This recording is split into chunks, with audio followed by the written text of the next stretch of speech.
Get those cameras out of my building. Now! Keith Salvador shouts as he slammed his fist onto the conference table. Reporters scrambled backward. Security rushed in. Board members froze in stunned silence. The live broadcast banner still blinked red. And standing at the entrance of the executive boardroom, calm in a fitted navy dress, was the one woman he never expected to see again. Carol. Keith's jaw tightened. You don't belong here. Carol didn't flinch.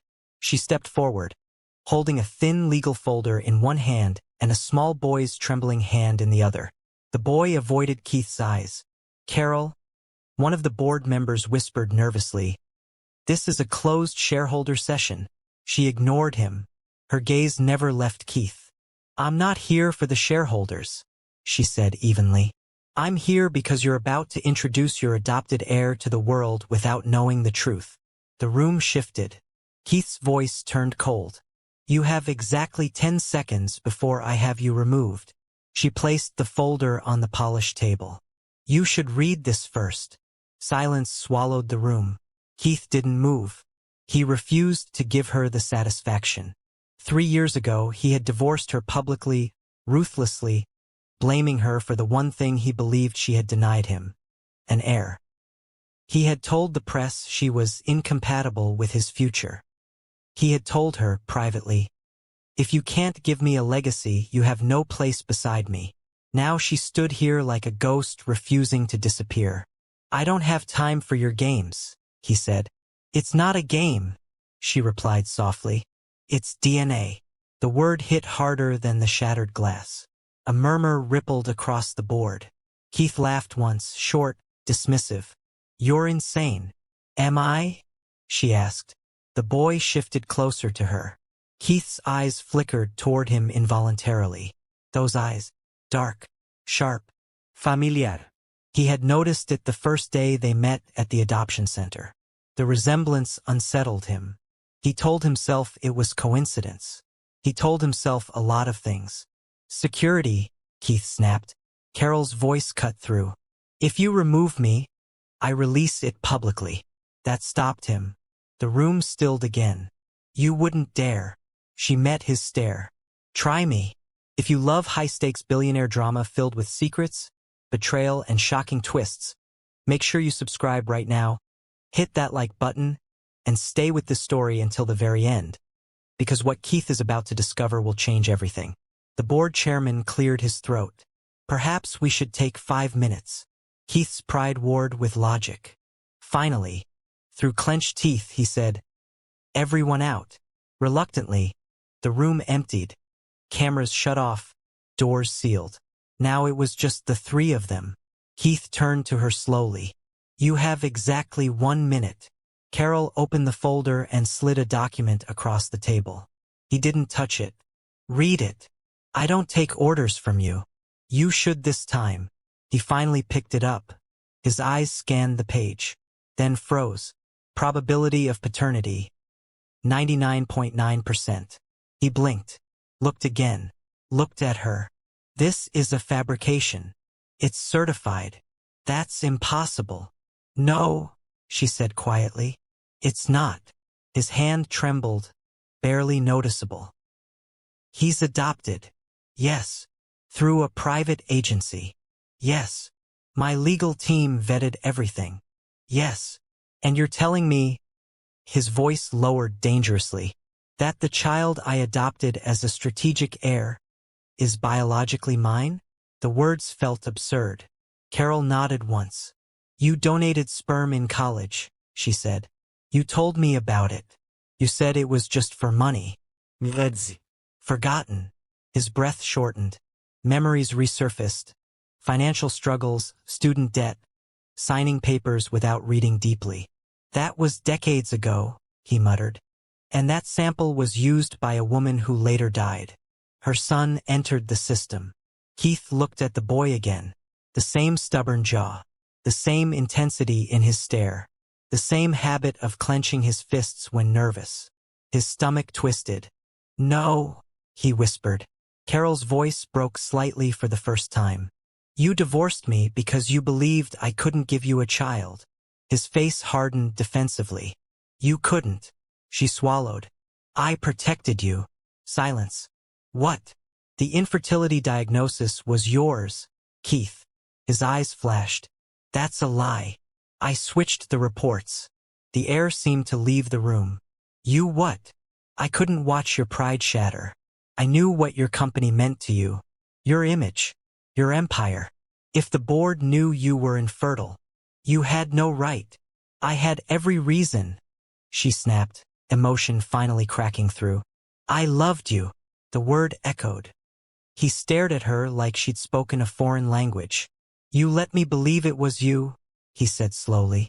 I thought we would face it together, she whispered. But you chose legacy over love. His gaze dropped back to the paper. The numbers didn't change. 99.9%. The boy shifted nervously. Mom. Can we go? Keith's head snapped up.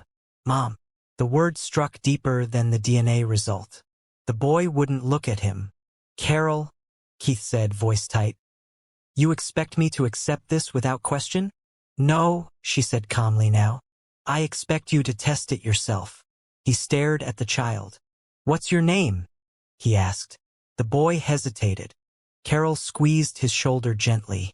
Brian, he said softly. Keith inhaled sharply. He remembered choosing that name from a list. He said it sounded strong. Timeless. Now it felt like fate mocking him. He took a step closer. Brian instinctively stepped back. That small movement hit harder than anything else. I would never hurt you, Keith said, almost to himself. Brian's small voice answered, barely audible. You said I was just for the company. Keith froze. His chest tightened. When? He demanded, looking at Carol. He overheard you on the phone with your CFO, she said. You called him a symbol. Keith's throat went dry. He remembered the call. It was business. It was cruel. He looked at the child again, and for the first time the CEO mask slipped. If this is true, he said slowly, then everything changes. Carol nodded. Yes, it does. He folded the paper carefully. His empire, his pride, his past decisions, all trembling under one truth. The heir he adopted for optics, the child he nearly treated like a transaction, was his son, and he had almost lost him before even knowing. Keith exhaled slowly, eyes locked on Brian. Run the test again, he said quietly. Today. Carol studied him carefully. This isn't about control anymore, she said. No, he replied. For the first time in years, his voice carried something unfamiliar. Fear. And somewhere beneath it, hope. Keith didn't wait. Within an hour, his private medical team was summoned to the penthouse floor of the company tower. No press. No board members. No leaks. He stood near the floor-to-ceiling windows, staring down at the city he controlled, while the doctor prepared the sterile kits behind him. Carol sat across the room with Brian, whispering softly. You don't have to be scared, she murmured. I'm not, Brian said, but his fingers tightened around hers. Keith turned at the sound of the boy's voice. That tone, calm, controlled, observant, too familiar. The doctor approached carefully. Sir, we'll need a quick swab. Keith rolled up his sleeve instead. Take blood. Sir, that's not necessary. I said take blood. If this was going to confirm or destroy his world, he wanted no room for doubt. Brian watched silently as the needle slid into Keith's arm. He didn't look away. Most children would. Keith noticed. Minutes later, they took Brian's sample. The boy didn't cry. He simply asked, Will it hurt long? Just a second, the nurse replied gently. Keith's chest tightened. Strong. Too strong. The samples were sealed and rushed to the lab. 3 hours. That's what the doctor estimated. 3 hours of silence. Keith paced his office. Carol remained composed, though her eyes betrayed exhaustion. Finally, he stopped in front of her. Why now? He demanded. Why expose this publicly? I didn't. You walked into a live session because you were about to parade him as an heir without knowing the truth. I was protecting him. No, she said sharply. You were protecting your image. His jaw flexed. You think I don't care about him? I think you care about control. The words stung because they weren't entirely wrong. He looked toward Brian, who was sitting at the edge of a leather chair, swinging his legs slightly, studying a chessboard placed on the coffee table. Keith frowned.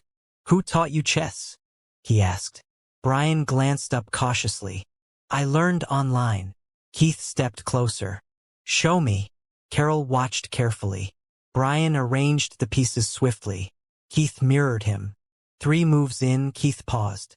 You sacrifice your knight too early, he said automatically. Brian's lips twitched. Not if you're planning a fork. Keith's eyes widened slightly. For moves later. Check. Keith blinked.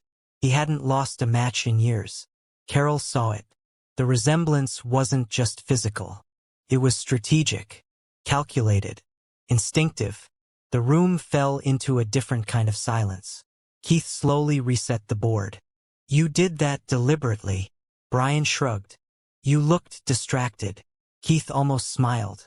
Almost. The office phone rang. Everyone froze. Keith answered immediately. Yes. A pause. His face drained of color. The doctor's voice was faint through the receiver, but the final words were unmistakable. Confirmed, sir. Biological match. Keith closed his eyes. For a moment, the billionaire CEO disappeared. He wasn't thinking about stocks, or shareholders, or headlines.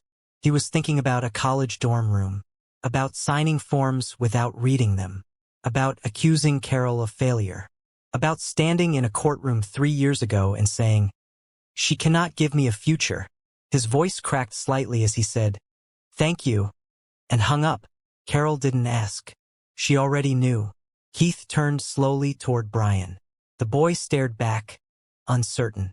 Keith walked forward, each step heavier than the last. He knelt down, something no board member had ever seen him do. Brian, he said carefully, the test confirms something important. Brian swallowed. What? Keith hesitated. How would he say it? How would a man who built empires admit he had been blind to his own blood? It confirms that I'm your father. The words hung between them. Brian blinked. You adopted me. Yes. But you're my real dad?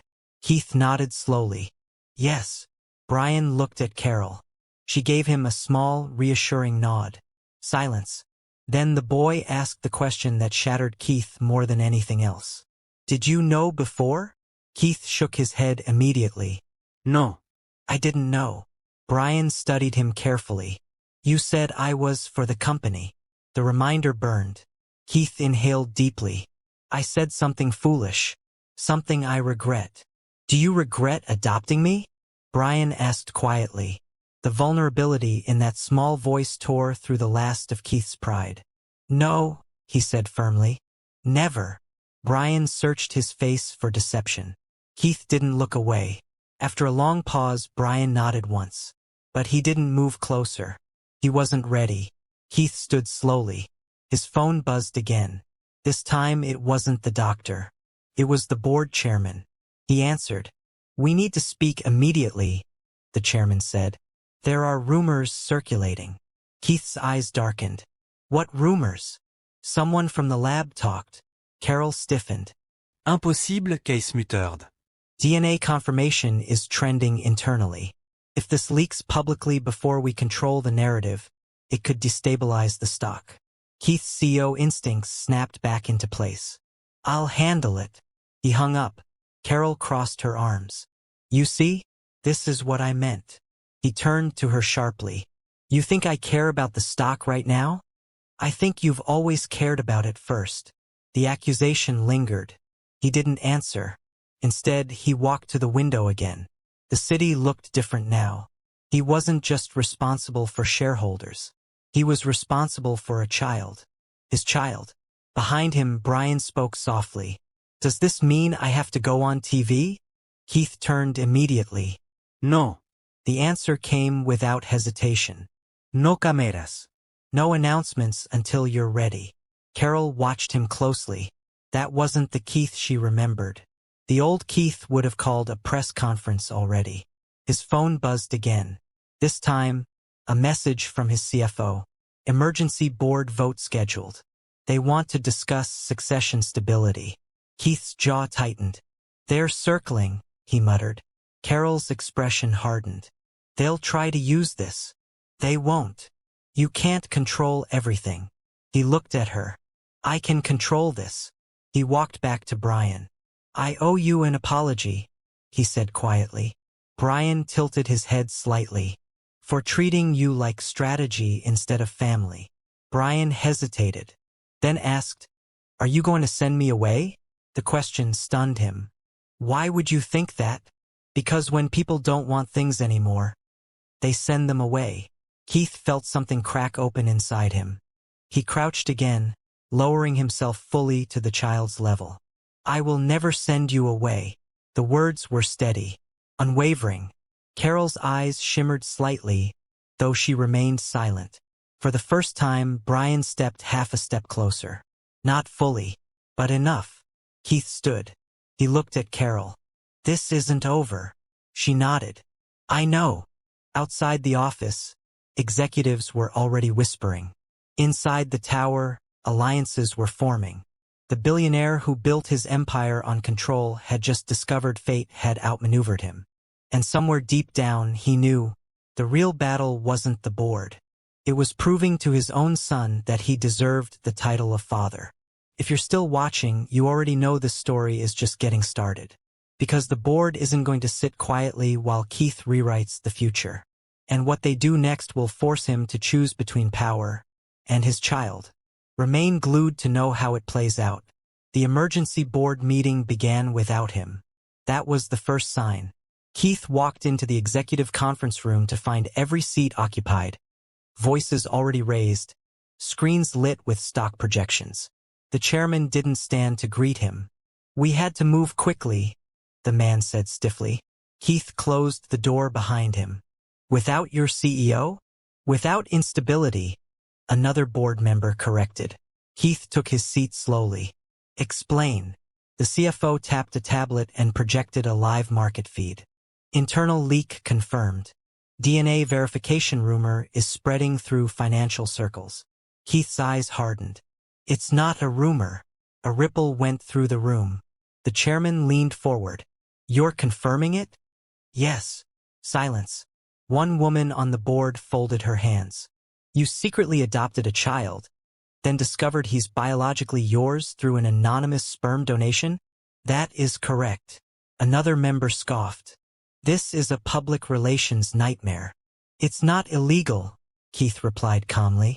It's not about legality, the chairman said. It's about perception. Investors trusted your narrative. You built a story about securing a legacy through strategic adoption. Now the story changes.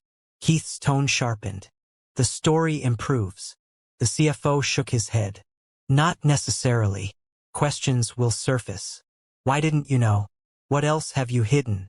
If the infertility report from your marriage resurfaces. Keith's gaze snapped to him. Watch your words. The room thickened. The chairman cleared his throat. The board is considering a temporary transition of leadership until this stabilizes. There it was. A soft coup. Keith leaned back slowly. You're suggesting I step aside. For the good of the company. For your comfort, he corrected. The woman who had remained quiet finally spoke. We're suggesting this because your judgment is compromised. My judgment, he repeated. You adopted a child without verifying genetic background. You built succession plans on incomplete information. Keith's voice dropped. I adopted him because I chose him. A few members exchanged skeptical glances. You chose him for optics, the chairman said bluntly. Keith didn't deny it. That silence spoke louder than defense. The CFO leaned forward. If this becomes emotional, shareholders will panic. We need distance from the narrative. Keith stood. You think removing me will stabilize anything? He asked evenly. You are the variable. And you're the cowards. The chairman's expression hardened. Be careful. Keith leaned forward. palms flat on the table. You built this empire on my decisions. You enjoyed the growth, the dominance, the control. Now the first time something personal surfaces, you want to strip authority. It's not personal, the chairman snapped. It's governance. Keith's phone buzzed. He ignored it. The chairman continued. We're calling for a vote. Keith straightened. Do it. A murmur filled the room. The chairman hesitated. If you lose majority support, you will be forced to take leave pending review. Keith's eyes were ice. Vote. Hands began to rise. Slowly. Measured. Calculated. Keith counted silently. 2 against him. 4, 6, 7. The chairman raised his hand last. Majority. The verdict was clear. The chairman exhaled. Effective immediately, you were placed on temporary administrative leave as CEO. Silence settled like dust after an explosion. Keith didn't react outwardly, but something cold settled in his chest. You have 48 hours to transition, the chairman added. Keith looked around the table at faces that once praised him. You think this weakens me? He asked quietly. It stabilizes the company, the chairman replied. Keith gave a small nod. Then let's see how stable you are without me. He walked out without another word. The hallway outside felt longer than usual. Assistants avoided eye contact. Whispers followed him like shadows. His phone buzzed again. This time it was Carol. He answered immediately. They voted, he said before she could speak. I heard, she replied softly. Are you okay? He paused. The question caught him off guard. No one had asked him that in years. They think I'm unstable. You are, she said gently. He almost laughed. At least you're honest. I don't mean incapable, she clarified. I mean human. He closed his eyes briefly. I don't know how to be both, he admitted quietly. There was a pause on the line. Brian is asking if you're coming home, she said. The word home echoed strangely. I'll be there. When Keith stepped into the mansion later that evening, the atmosphere felt different. Quieter, less formal. He walked into the living room and found Brian sitting cross-legged on the floor, building something from mechanical parts spread around him. Carol stood nearby, watching. Brian looked up. Did you win? He asked. Keith stopped. Win what? The meeting. Children didn't miss much. Keith walked closer and sat on the edge of the couch. I didn't win. Brian nodded thoughtfully. It happens. Keith stared at him. You're not disappointed? No, Brian said simply. You said I wasn't just for the company. So if you lose the company, you still have me. The words hit harder than the board's vote. Carol watched Keith carefully. For once, he had no response. Brian picked up a small motor piece. Do you want to help? Keith hesitated. He had calls to make, lawyers to contact, strategies to rebuild control. But instead, he rolled up his sleeves and sat on the floor. What are we building? A stabilizer, Brian replied. Keith blinked. For what? Brian glanced up. For things that wobble. Carol turned away slightly, hiding the emotion on her face. Keith stared at the scattered parts. The irony wasn't lost on him. His empire was wobbling. His identity was shifting. His past was unraveling. And a 7-year-old was calmly building a stabilizer. Keith picked up a screwdriver. Show me. Brian leaned closer. Their shoulders brushed lightly. Neither pulled away. Across the room, Carol's phone buzzed. She checked the screen. Her expression changed instantly. What is it? Keith asked. She hesitated. It's from the adoption agency. His grip tightened on the tool. What now? They're being investigated. For what? For irregularities tied to donor anonymity records. Keith stood slowly. This isn't a coincidence. Carol shook her head. No. The board wasn't finished. And now external pressure was mounting. Brian looked between them. Is someone in trouble? He asked. Keith knelt in front of him. No one is sending you anywhere, he said firmly. Brian searched his eyes. promise. Keith didn't hesitate this time. I promise. Outside, beyond the mansion walls, headlines were beginning to circulate. Billionaire CEO secretly fathers adopted heir through anonymous donation. Speculation, analysis, doubt. Inside the house, the battle lines were shifting. Keith had lost his chair at the head of the table. But for the first time in his life, he was sitting on the floor building something that actually mattered. And he was beginning to understand that the next fight wouldn't be won in a boardroom. It would be won in trust. And trust was something he had never learned how to earn. By morning, the headlines were everywhere. Financial networks dissected his past. Pundits debated ethics. Social media exploded with speculation. Keith stood in his study watching a news anchor say, "Is this a story of fate or deception?" He muted the television. His phone buzzed nonstop, lawyers, investors, media outlets. But the message that caught his attention wasn't from any of them. It was from the chairman. Emergency shareholder vote to make removal permanent. Keith's jaw tightened. 48 hours had turned into 24. They weren't stabilizing the company. They were erasing him. He walked into the kitchen where Carol was pouring juice for Brian. "They're pushing a permanent vote," he said calmly. Carol didn't look surprised. "I figured." Brian looked up. "Are they firing you?" Keith crouched slightly. "They're trying." "Why?" "Because sometimes people are afraid of change." Brian frowned. "Are you changing?" Keith paused. "Yes." The boy considered that carefully. "Is that bad?" Keith gave a small, almost sad smile. "Not always." Carol handed Brian his glass. "Finish breakfast." Brian obeyed, but his eyes stayed on Keith. After he left the room, Carol turned serious. "They'll argue you hid material information," she said. "That you endangered the company." "I didn't know," Keith replied sharply. "They won't care." He ran a hand through his hair, frustration rising. "They're using my son as leverage." She stepped closer. "Then stop playing defense." He looked at her. "What are you suggesting?" "Tell the truth before they twist it." Keith hesitated. "You want me to confess everything publicly? The infertility? The divorce?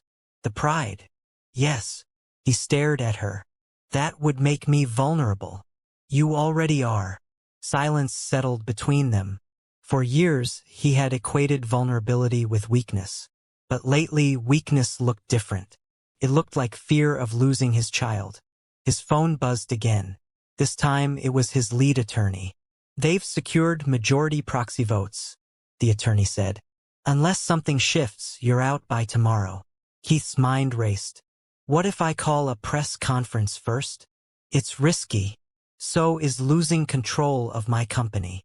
After the call ended, he turned to Carol. "I'm not stepping aside quietly." She studied him carefully.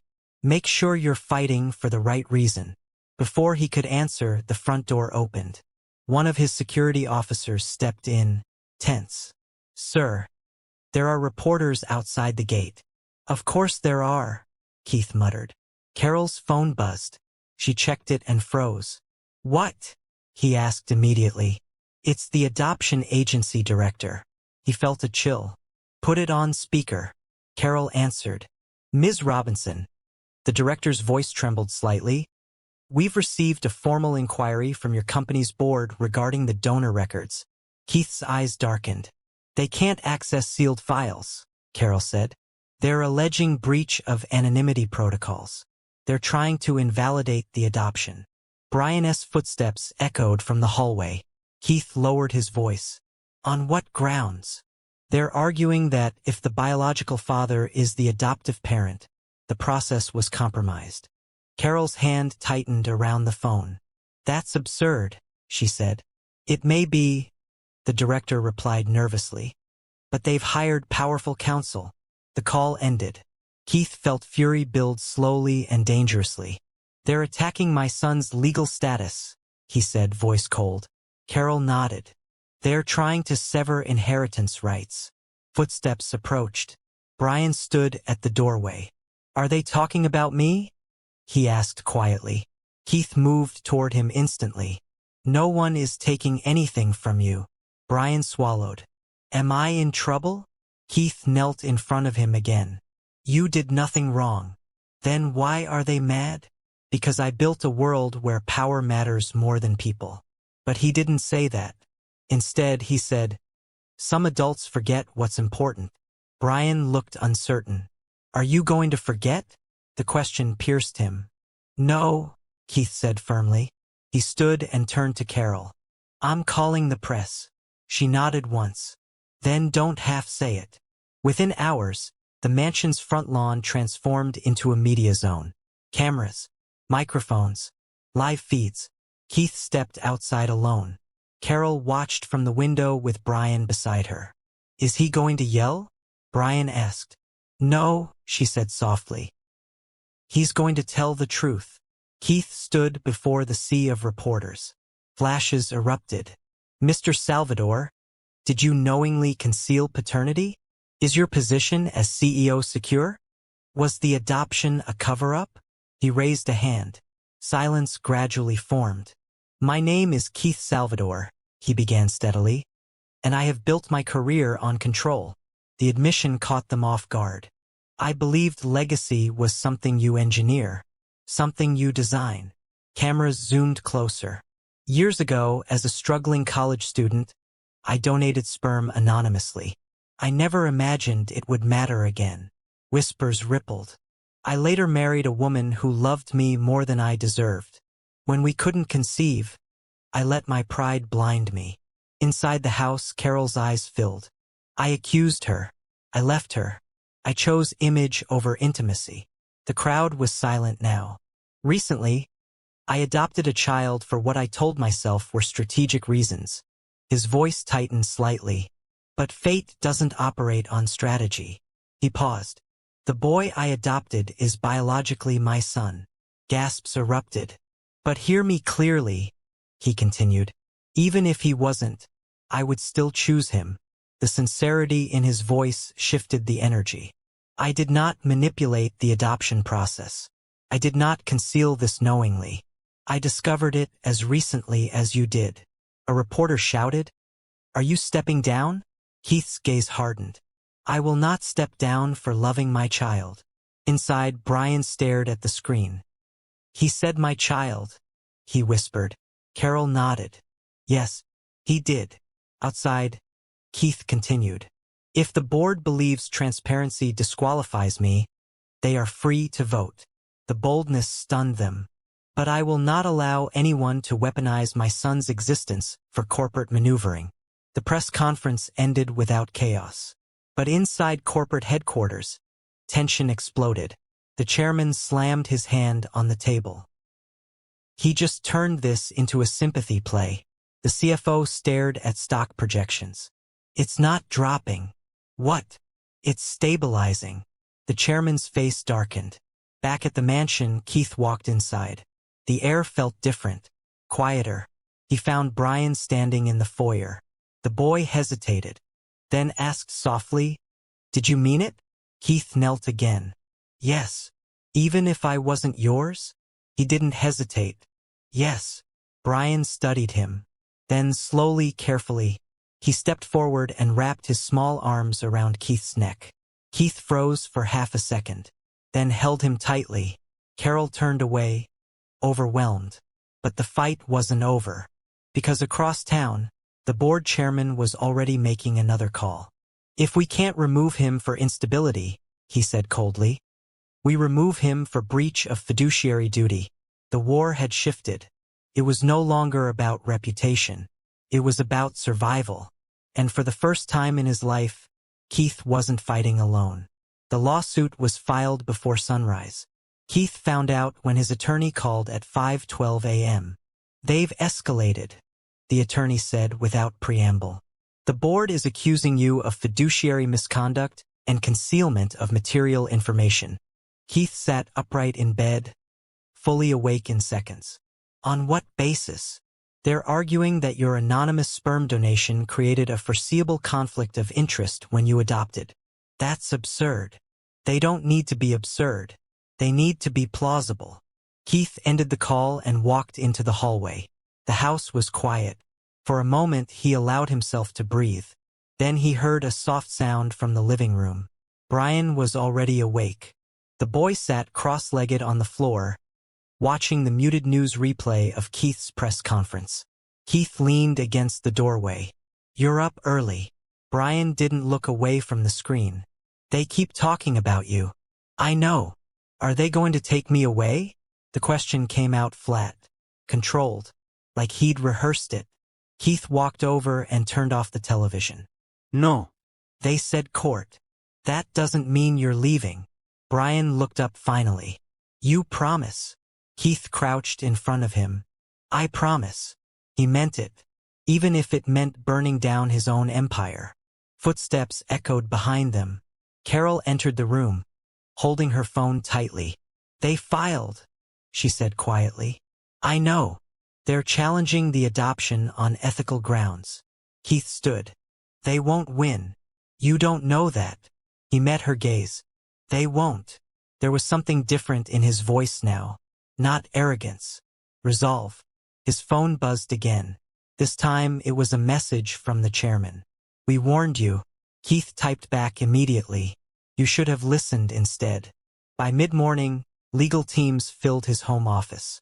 Documents spread across the table. Precedent cases, adoption statutes, corporate governance policies. One of the senior attorneys adjusted his glasses. "Their angle is weak, but they're counting on public pressure." Keith crossed his arms. "Then we counter publicly." Carol looked at him sharply. No. He turned. No. "No more using him as a statement." "I'm not using him." "Then protect him quietly." The room went still. The attorney cleared his throat. "She's right. The more visible he becomes, the more ammunition they have." Keith clenched his jaw. Every instinct in him was to fight loudly, strategically, dominantly. But this wasn't a hostile takeover. It was his son. He exhaled slowly. "Fine," he said. "We fight in court." Across town, the board chairman held his own meeting. "He's gaining public sympathy," the CFO said, staring at updated market reports. "Stock hasn't dipped." "That won't last," the chairman replied coldly. "Once we introduce doubt about legality, investors will panic. And if they don't, then we escalate." Back at the mansion, the first court hearing was scheduled within 48 hours.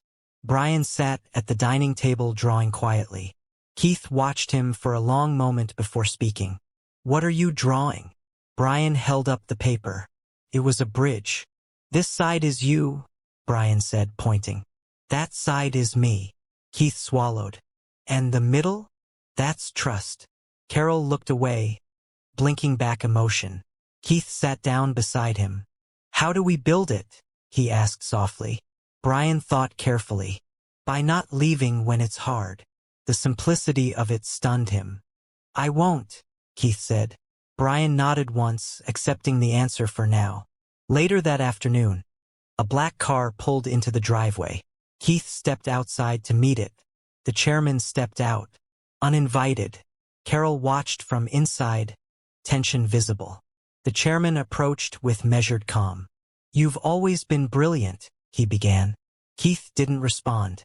"But brilliance without discipline becomes liability. You came to threaten me in person? I came to offer you a final option." Keith folded his arms. "Resign permanently. Publicly frame it as a personal choice to focus on family. We'll withdraw the suit." Keith stared at him. "And if I refuse?" "We proceed. And it won't be gentle." Keith stepped closer. "You're willing to destabilize the company to win a power play? This isn't personal. It became personal when you targeted my son." The chairman's expression hardened. "You made him part of corporate narrative. I corrected the narrative. You exposed vulnerability." Keith's voice dropped to ice. "You mistake humanity for weakness." The chairman smirked faintly. "The market doesn't value humanity." Keith held his gaze. "Watch it." The chairman turned to leave. "You have 24 hours, he said. That night, Tension hung heavy over dinner. Brian barely touched his food. Carol tried to maintain normal conversation, but Keith's mind churned. After Brian went to bed, Carol found him standing alone in the dark study. "You're thinking of resigning," she said quietly. He didn't deny it. "If I resign, they drop the suit. And Brian keeps stability." Carol stepped closer. "And what will he learn from that?" Keith turned toward her. "That sometimes you sacrifice. Or that when people threaten you, you surrender." He looked away. "You don't understand the weight of this." "No," she said softly. "I understand the weight of shame. I lived under it when you blamed me." The words landed heavily. He closed his eyes briefly. "I was wrong." "Yes," she agreed. Silence filled the room. "But running now doesn't make you noble," she continued. "It makes you predictable." He met her eyes again. "What would you have me do?" "Fight. But not for ego." "For what?" "For the right to be his father." The simplicity of it cut through the noise. The next morning, the first hearing began. Keith stood in the courtroom beside Carol. Brian wasn't present. The opposing counsel argued confidently. Mr. Salvador's anonymous donation created a foreseeable biological connection. His subsequent adoption without knowledge of that connection suggests negligent oversight. Keith's attorney stood. There was no knowledge, no intent, and no breach of adoption law. The judge listened carefully. The chairman sat in the back row watching. Then the opposing counsel delivered their final push. "We request temporary suspension of custodial rights pending full review." Carol's breath caught. Keith's hands tightened. The judge leaned forward. "On what grounds?" "Potential conflict of interest." The room went silent. The judge glanced at the file, then at Keith. "Mr. Salvador, did you knowingly seek to adopt your biological child?" "No, Your Honor." "And upon discovery?" "I acknowledged it immediately." The judge studied him. "Temporary suspension is denied." Relief flooded through Carol. But the judge wasn't finished. "A full review will proceed." It wasn't over. Outside the courthouse, cameras waited again. Keith shielded Carol from the microphones. "Are you losing control of your company?" someone shouted. He stopped walking, turned back briefly. "I already know what matters," he said simply. Back at the mansion, Brian ran toward them as they entered. "Did we win?" Keith knelt. "Not yet." Brian looked worried. "But we're still here," Keith added. Brian smiled faintly. That was enough for now. But across the city, the chairman made another call. "If the court won't remove him," he said coldly, "we trigger the investors." The war was entering its final stage. And this time, it wouldn't be fought quietly. The investors' meeting was announced that evening. Not a regular quarterly briefing. An emergency confidence session. Keith read the notice twice. "They're going for the shareholders directly," Carol said quietly from across the study. "Yes," he replied. "If they can't remove me legally, they'll remove me financially." Brian sat on the floor nearby, pretending to read but clearly listening. "Does that mean you lose everything?" he asked. Keith turned to him. "Not everything. What stays?" Keith walked over and sat beside him. "You." Brian studied his face carefully, as if measuring the truth of it. "And Mom." Keith hesitated only briefly. "If she chooses to stay." Carol looked up at that. She didn't speak, but something softened in her expression. The next morning, the shareholder hall buzzed with tension. Major investors filled the front rows. Financial analysts lined the walls. The board sat elevated behind a long polished desk. Keith entered alone. The chairman didn't offer a greeting. "We're here to evaluate leadership stability," the chairman began formally. "Mr. Salvador's recent disclosures have introduced reputational volatility." Keith stepped to the podium without waiting to be invited. "You mean I admitted I have a son?" he said evenly. Murmurs rippled through the hall. The CFO interjected, "It's about judgment." Keith looked directly at the investors. You invested in me because I built growth. He paused. And because I never lied about numbers. A few nods. I did not know that the child I adopted was biologically mine. The chairman cut in. Ignorance is not an asset. Keith's gaze sharpened. No. But honesty is. He turned fully toward the audience. You want to talk about risk? The real risk is leadership that hides behind fear. The room shifted. For years, I believed legacy meant control. That bloodline was something engineered. His voice steadied. I was wrong. Some investors exchanged glances. When I discovered the truth, I could have buried it. Quietly corrected the records. Suppressed the narrative. The chairman's expression darkened slightly. But I didn't. Keith leaned forward slightly. Il chose transparency. A voice from the audience called out. And the infertility report from your marriage? The question hit like a bullet. The board members watched closely. Keith didn't flinch. Yes, he said. I was diagnosed infertile. Whispers spread instantly. I allowed my pride to cost me my marriage. Carol watched from a private viewing room upstairs. Breath tight. I will not allow pride to cost me my son. Silence filled the hall. Keith continued. You can vote me out today. He gestured toward the board. They want you to believe I am unstable. He paused deliberately. But instability is hiding the truth. The CFO shifted uncomfortably. Keith's voice lowered. Ask yourselves something simple. Has this company declined? The financial charts on screen displayed steady lines. No. Has revenue faltered? No. Several investors murmured. Has growth slowed? Again, no. He straightened. Then this isn't about performance. The chairman stood abruptly. It's about predictability. Keith faced him fully. You were predictable when you tried to suspend my son's custodial rights. Gasps erupted. The chairman's face hardened. That was governance. That was retaliation. The tension snapped like a stretched wire. An older investor stood slowly from the second row. Mr. Salvador, he said calmly, if we support you, what assurance do we have that this personal evolution won't distract from strategy? Keith held his gaze. For the first time in my life, he said, I understand what I'm building it for. The investor studied him. And that changes what?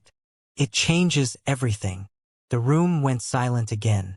Because this wasn't the ruthless Keith Salvador they were used to. This was someone stripped of arrogance. Someone grounded. The chairman leaned toward the microphone. Vote. Digital ballots activated. The countdown began. Keith stood still. No passing. No visible anxiety. Just quiet resolve. In the private viewing room, Carol gripped the railing. Brian stood beside her. Is this the big fight? He whispered. Yes, she answered softly. Down below, the numbers began to appear on the screen. Support retention of CEO 42%. Oppose retention 45%. The room tightened. More votes processed. 47% retention. 48% opposition. The chairman's lips curved slightly. Then, 51% retention. The hall erupted into murmurs. More votes finalized. 53% retention. Stabilized. The chairman stared at the screen in disbelief. Final count. 54% in favor of retaining Keith Salvador as CEO. Applause broke out from parts of the room. Not thunderous, but real. The chairman stepped back slowly. This isn't over, he muttered. Keith approached the microphone one last time. Thank you. No dramatic speech. No gloating. Just that. Upstairs, Brian exhaled loudly. Did he win? Carol smiled softly. Yes. They met him outside the building. Reporters surged forward again. But this time, Keith didn't step alone. Brian held his hand. Not tightly, but willingly. Cameras flashed wildly. Mr. Salvador, are you officially reinstated? Yes. Any comment on the board's actions? Keith glanced briefly at the chairman exiting behind him. Then he looked down at Brian. My focus is forward. he said simply. Back at the mansion that evening, exhaustion settled over all of them. But it was a different kind of exhaustion. Earned. Keith found Brian in the living room, staring at the chessboard again. Rematch? Brian asked. Keith sat across from him. You beat me last time. Brian tilted his head. You were distracted. Keith moved a pawn forward. I'm not distracted now. They played quietly for several minutes. Midway through, Brian made a bold move. Keith recognized the strategy immediately. You're learning to think ahead, he said. Brian smiled slightly. I had a good teacher. The words landed gently this time, not painfully. Carol watched from the doorway. There was no grand celebration. No champagne. Just the quiet rebuilding of something that had been fractured long before DNA reports or board votes. After the game ended, this time in a draw, Brian looked up. Are they still going to try to take you away? Keith shook his head slowly. No. You promise. He didn't hesitate. I promise. And for the first time, Brian believed him. But in a dark office across town, the chairman stared at financial projections and clenched his jaw. He had lost the vote, lost the narrative. But he wasn't done. He opened a folder marked Acquisition Strategy. If he couldn't remove Keith, he would force him into a corner where even victory felt like loss.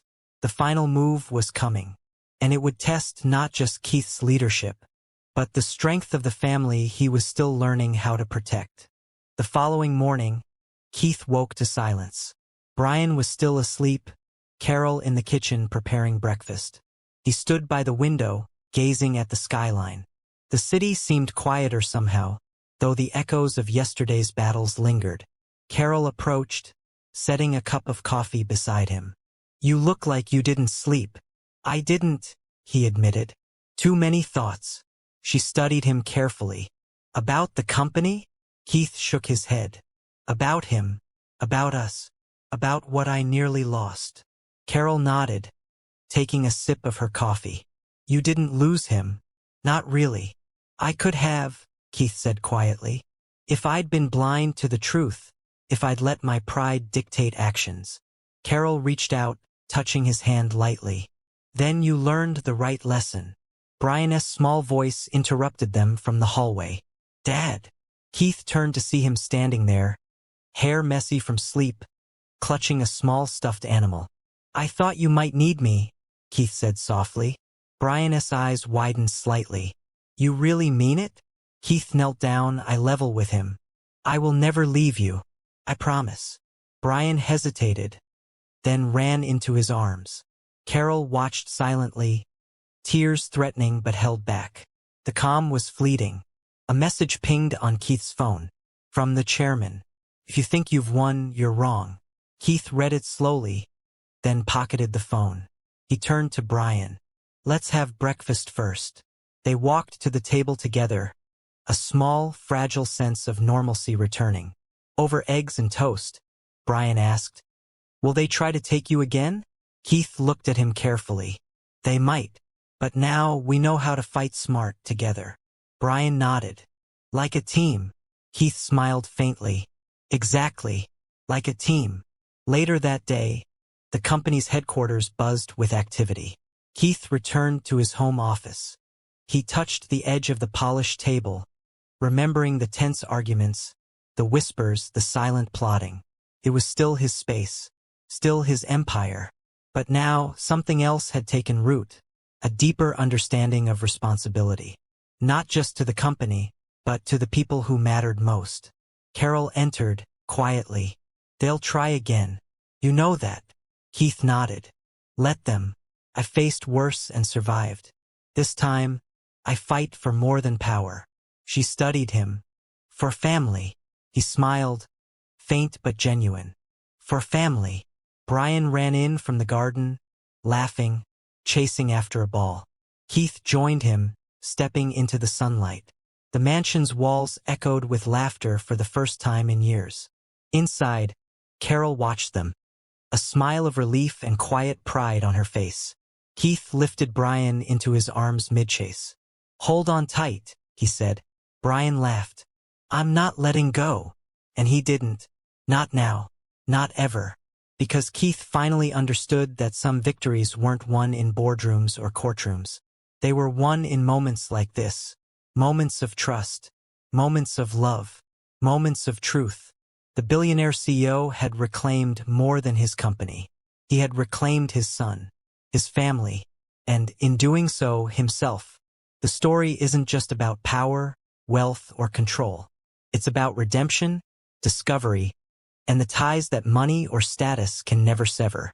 As Keith holds Brian close, Carol steps beside them, hands intertwined. They face the future together, unshaken. A family forged through trials, strengthened by truth, and bound by something far more valuable than an empire. Subscribe, like, and comment below if you believe some battles are worth fighting for love over legacy. Because some victories are timeless. Some are priceless. Some are home.